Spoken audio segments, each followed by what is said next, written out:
Hello दोस्तों, आप सभी का स्वागत है ज्ञान स्टोरी चैनल में। चैनल को सब्सक्राइब जरूर कर ले।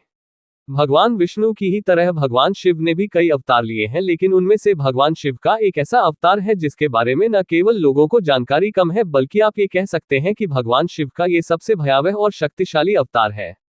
उनके इस अवतार ने भगवान विष्णु को भी परास्त कर दिया था। तो चलिए जानते हैं इससे जुड़ी पूरी कथा।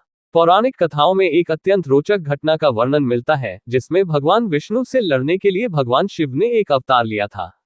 यह अवतार न केवल देखने में भयावह था, बल्कि अत्यंत शक्तिशाली भी था। लेकिन इसके अलावा यह अवतार बल, करुणा, समर्पण के साथ साथ क्रोध पर नियंत्रण के महत्व को भी समझाता है। भगवान शिव का यह अवतार है शरभ अवतार। उन्होंने यह अवतार क्यों लिया, चलिए जानते हैं। सभी जानते हैं कि जब हिरण्यकश्यप ने अपने ही पुत्र और विष्णु भक्त प्रहलाद को मारने की कोशिश की थी, तो उसके अंत के लिए भगवान विष्णु ने नरसिंह का अवतार लिया था। इसमें विष्णु जी ने आधे मानव और आधे सिंह का रूप धारण किया था। लेकिन जब उनके इस अवतार ने हिरण्यकश्यप का वध किया, उस समय वे अत्यंत ही रौद्र और अत्यंत क्रोधित अवस्था में थे। उन पर सिंह की पाश्विक शक्तियां हावी थीं और क्रोध में उग्र हो जाने के कारण वे संपूर्ण संसार का विनाश कर देना चाहते थे। उनके इस अत्यधिक क्रोध की स्थिति को देखते हुए भगवान शिव ने अपने अंश और अत्यंत शक्तिशाली अवतार वीरभद्र को प्रकट किया, जिसने नरसिंह से विनम्रतापूर्वक निवेदन किया कि वे अपना क्रोध शांत करें, लेकिन भगवान नरसिंह ने उनका निवेदन ठुकरा दिया। अब भगवान शिव के पास नरसिंह अवतार से लड़ने के अलावा कोई रास्ता नहीं बचा था। तब वीरभद्र ने एक और अद्भुत स्वरूप धारण किया, जिसे शरभ अवतार कहा गया। भगवान शिव का यह अवतार शरभ यानी सिंह, गरुड़, हिरण और शिव के सबसे शक्तिशाली स्वरूप वीरभद्र का मिला जुला एक अनोखा मिश्रण था, जो न केवल भयावह था बल्कि अद्वितीय शक्तिशाली था। पुराणों के अनुसार भगवान शिव के शरभ अवतार के पास गरुड़ के 2 पंख, तीखी चोंच, वीरभद्र की सहस्र भुजाएं, सिंह के पंजे, 8 पैर, शीश पर जटा और चंद्रमा है।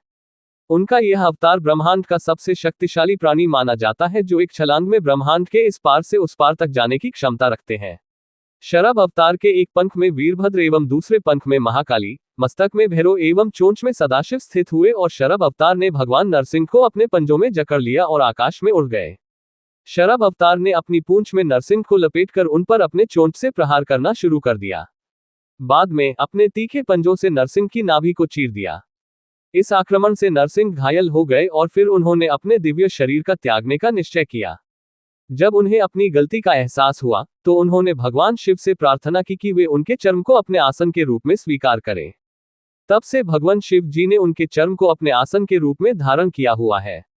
जब समय के साथ नरसिंह भगवान का क्रोध शांत होने लगा, तब उन्होंने विचार किया कि शिव जी ने ये रूप केवल उनका क्रोध शांत करने के लिए लिया है। तब नरसिंह भगवान ने स्वयं को शांत किया और श्री हरिविष्णु में विलीन हो गए। वही कुछ कथाओं के अनुसार शिवजी के शरभ अवतार का रूप बहुत भयंकर था। उनके सामने नरसिंह रूप की शक्तियां खत्म हो गई थी और नरसिंह भगवान ने समर्पण कर स्वयं को शांत किया और भगवान विष्णु में विलीन हो गए।